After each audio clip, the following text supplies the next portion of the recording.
पहलगाम में आतंकी हमले को 1 महीना पूरा हो गया है। इस 1 महीने की अगर सबसे बड़ी उपलब्धि देखी जाए तो ये ऑपरेशन सिंदूर है। लेकिन ऑपरेशन सिंदूर के तुरंत बाद जिस तरह से सीज फायर किया गया उसको लेकर जो सवाल उठ रहे हैं वो स्वाभाविक सवाल है कि हमारी कौन सी मजबूरी रही कि हमको सीज फायर करना पड़ा।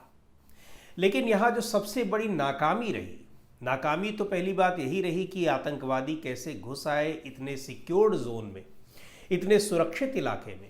और उससे बड़ी नाकामी ये रही कि हम 1 महीने के बाद भी उन आतंकवादियों को ढूंढ नहीं पाए हैं, उनका पता नहीं लगा पाए हैं, उनको हम सज़ा नहीं दिला पाए हैं। जब ढूंढ ही नहीं पाए तो सज़ा क्या दिला पाएंगे जिन्होंने इस आतंकवादी घटना को अंजाम दिया, जिसमें 28 लोगों की जान चली गई हमारे देश के।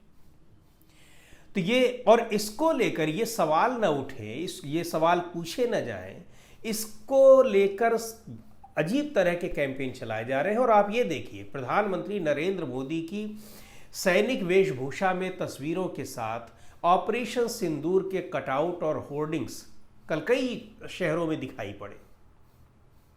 यानी उसका पूरी तरह से इस्तेमाल चुनाव प्रचार के लिए आने वाले दिनों में, राजनीतिक इस्तेमाल आने वाले दिनों में, बिहार में चुनाव हैं और पूरी पर रणनीति बनाई जा रही है कि वहाँ पर किस तरह से उसको कैश कराया जाए।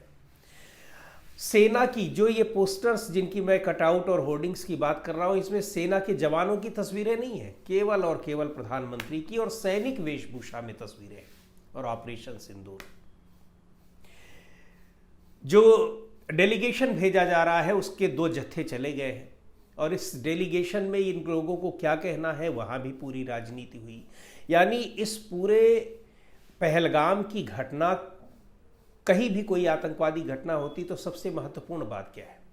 सबसे महत्वपूर्ण बात यह है कि जो सरकार की जिम्मेदारी होती है, सुरक्षा तंत्र की जिम्मेदारी होती है, प्रशासन की जिम्मेदारी होती है, वो ये कि अगर घटना को अंजाम दे दिया गया है तो कम से कम अंजाम देने वालों का भी अंजाम वही होना चाहिए।